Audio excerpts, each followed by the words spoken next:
Assalamualaikum warahmatullahi wabarakatuh.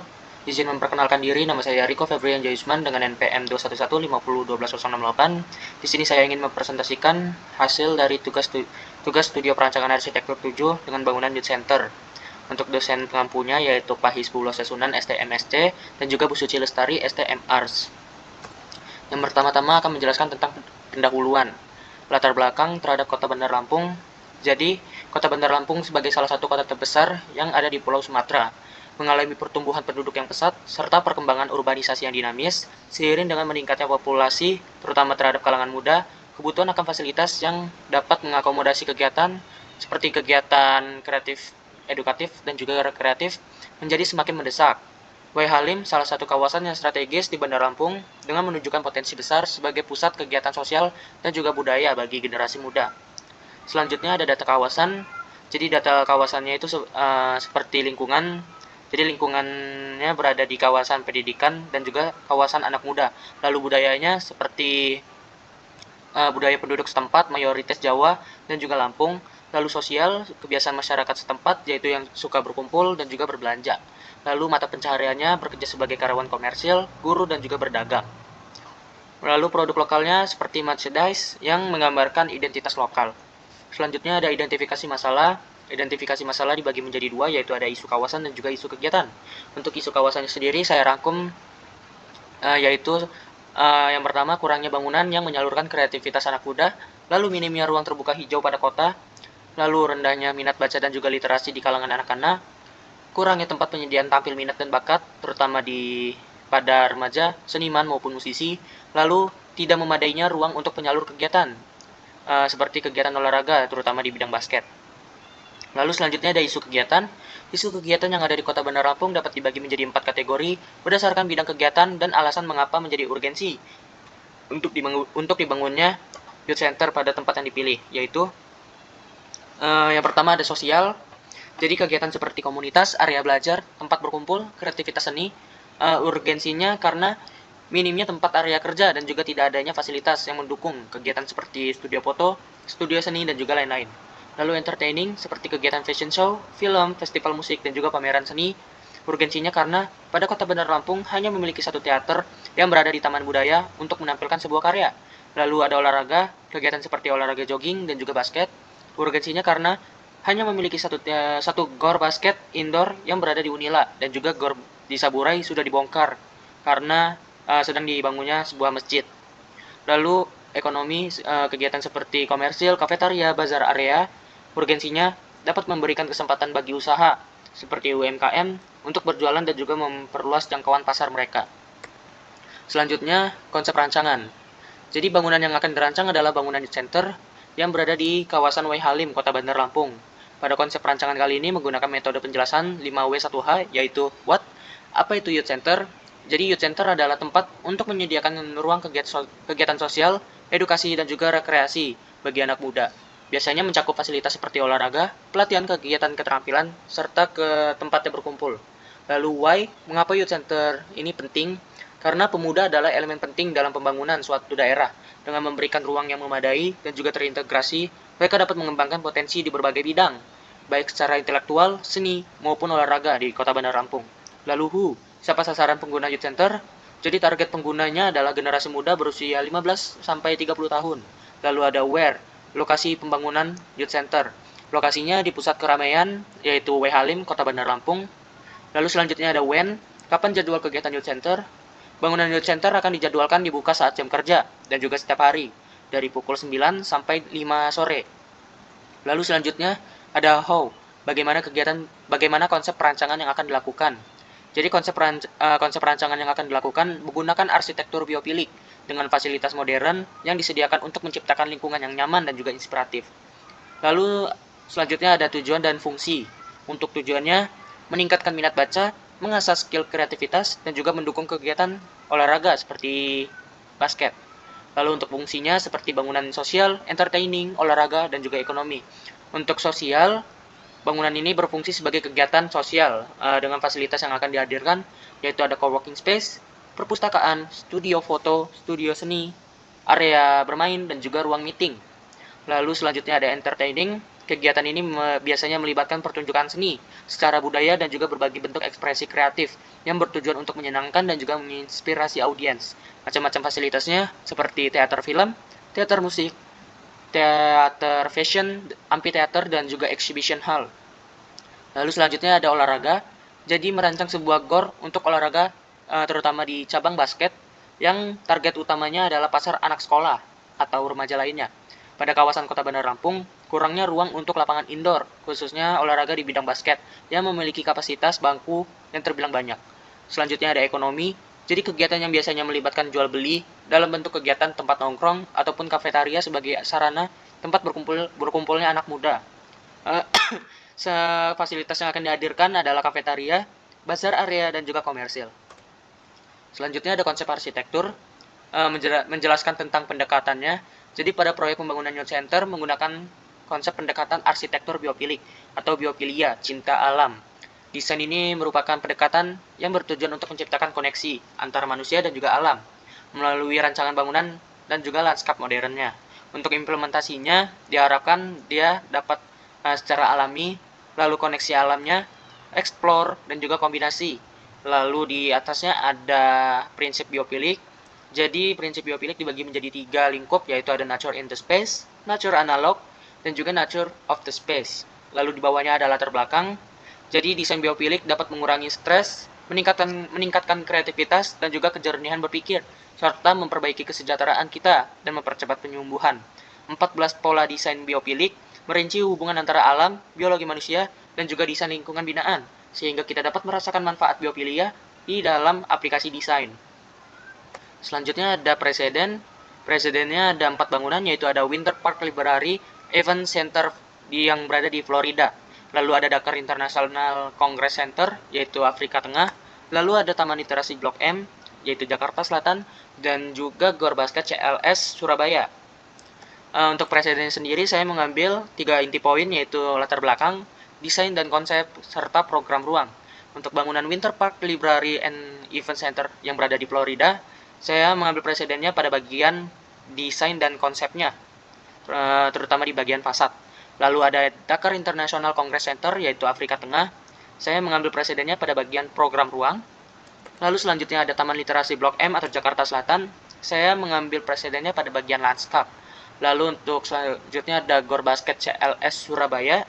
Saya mengambil presidennya untuk bagian Gor Basket yang akan saya bangun. Selanjutnya ada analisis site. Jadi analisis site-nya ini membahas tentang analisis terhadap makro. Untuk analisis makronya, saya mencakup Kota Bandar Lampung. Jadi terdapat batasan wilayah seperti bagian utara, yaitu Kabupaten Lampung Selatan, timur Kabupaten Lampung Selatan, selatan Kabupaten Lampung Selatan dan juga Teluk Lampung, dan juga barat Kabupaten Pesawaran. Lalu ada analisis sosial dan budayanya. Jadi Lampung memiliki keberagaman budaya dari berbagai etnis, termasuk Lampung, Jawa, Bali, dan juga lain-lain.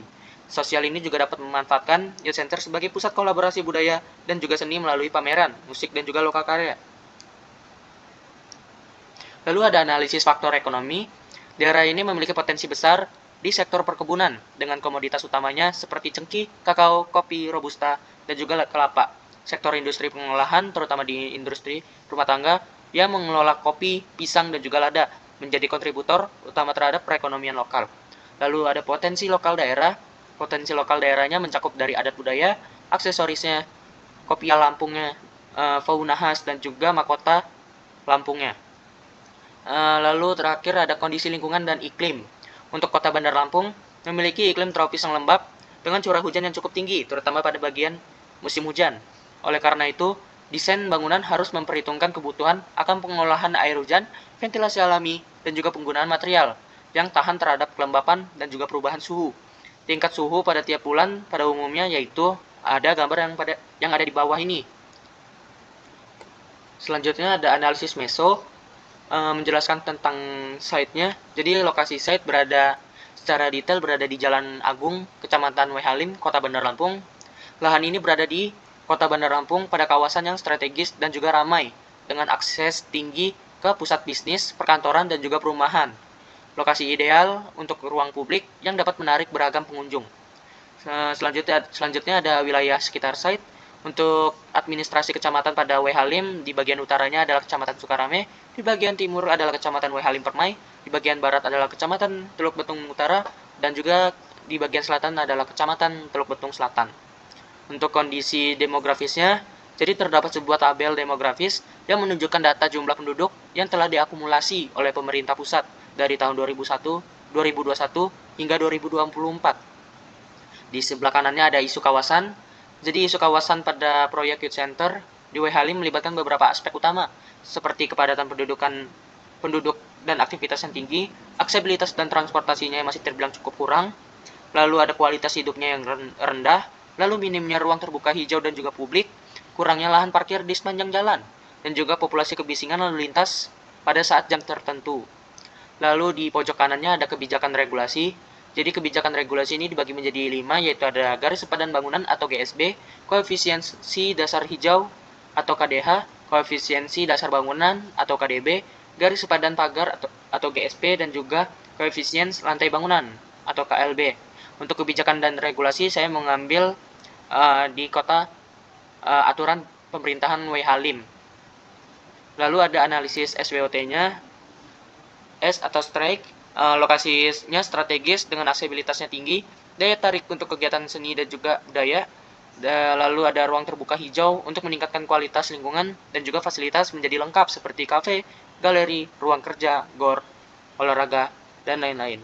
Lalu ada weakness, yaitu ada kemacetan lalu lintas, dapat meningkatkan kebisingan lalu lintas juga, dan juga kurangnya ruang hijau pada area sekitar, serta kurangnya fasilitas penunjang untuk koridor jalan dan juga di sepanjang jalan. Lalu ada opportunity. Ini dukungannya dapat dukungan dari pemerintah lokal, lalu dia juga dapat berkolaborasi dengan pentas dan seniman, lalu dapat meningkatkan daya pariwisata dan juga meningkatkan minat baca atau literasi pada masyarakat sekitar. Lalu ada threat, yaitu kemacetan lalu lintas dapat meningkat dan juga menambah aktivitas transportasi umum pada lokasi, serta membuat kerumunan jika tak terkontrol. Selanjutnya pada analisis meso, yaitu terhadap arah angin. Jadi arah anginnya yang diterima pada kawasan site lebih kencang dominan ke arah barat daya, dengan kecepatan angin rata-rata 10-20 km per jam, dengan tingkat rendahnya berada di kurang dari 2 km per jam dan tingkat tingginya berada di 20 km per jam. Lalu di bawahnya ada tabel kecepatan angin dengan keterangannya masing-masing. Lalu ada temperatur udara. Jadi tingkat panas atau temperatur udara pada site tersebut adalah rata-rata 28-32 derajat Celcius yang dihitung tiap bulan di tahun 2024. Tingkat panas tertingginya berada di 34 derajat dan terendahnya 27 derajat. Lalu selanjutnya ada fungsi sekitar tapak dan juga akses transportasi. Jadi lokasi tapak dikelilingi perumahan, kawasan pendidikan, pusat pertemuan, rekreasi, perbelanjaan, dan juga beragam aktivitas. Lalu di bawahnya ada keterangan dari gambar dan juga nama lokasinya. Selanjutnya ada analisis mikro. Jadi analisis mikro ini saya mencakup dari kondisi tapaknya serta tanggapan yang saya buat. Untuk analisis mikro yang saya buat seperti kontur, lingkungan, integritas pemanfaatan ruang, luas tapak, pedestrian, vegetasi, lalu ada kemacetan lalu lintas, potensi view, kebisingan, curah hujan dan drainase, orientasi matahari, dan juga terakhir ada arah angin dan temperatur. Selanjutnya ada program ruang. Untuk program ruang, nama bangunannya ada Youth Center, Entertaining, GOR, dan juga komersil. Dengan masing-masing di dalamnya ada identifikasi ruangnya. Lalu selanjutnya ada zoning. Jadi terdapat sebuah zoning pada area Youth Center dengan masing-masing warna dan keterangan pada gambar sebagai berikut. Yang berwarna hijau adalah bangunan Youth Center, lalu berwarna biru adalah bangunan Entertaining, lalu yang berwarna orange adalah GOR Basket, lalu yang berwarna biru muda adalah ruang terbuka hijau, lalu yang berwarna kuning adalah komersil, lalu yang berwarna ungu adalah placemaking, lalu terakhir ada yang berwarna abu-abu adalah akses masuk keluar kendaraan. Lalu ada diagram bubble. Diagram bubble-nya sendiri saya bagi menjadi 3, yaitu ada GOR Basket, Entertaining, dan juga Youth Center. dengan keterangan ada interaksi tinggi, interaksi sangat tinggi, dan juga biasa saja. Selanjutnya, di tahap konsep bangunan, yaitu menjelaskan tentang ide dan filosofi bangunan. Untuk desain youth center terinspirasi oleh kebutuhan yang dapat menciptakan ruang yang mendukung kegiatan kreativitas, kesehatan, dan juga kesejahteraan kaum muda. Pendekatan arsitektural yang digunakan adalah biophilic design, yaitu konsep yang mengintegrasikan unsur-unsur alam ke dalam bangunan. Filosofi ini juga menekankan keseimbangan antara ruang hijau dan bangunan dengan tujuan meningkatkan kenyamanan fisik dan mental pengguna.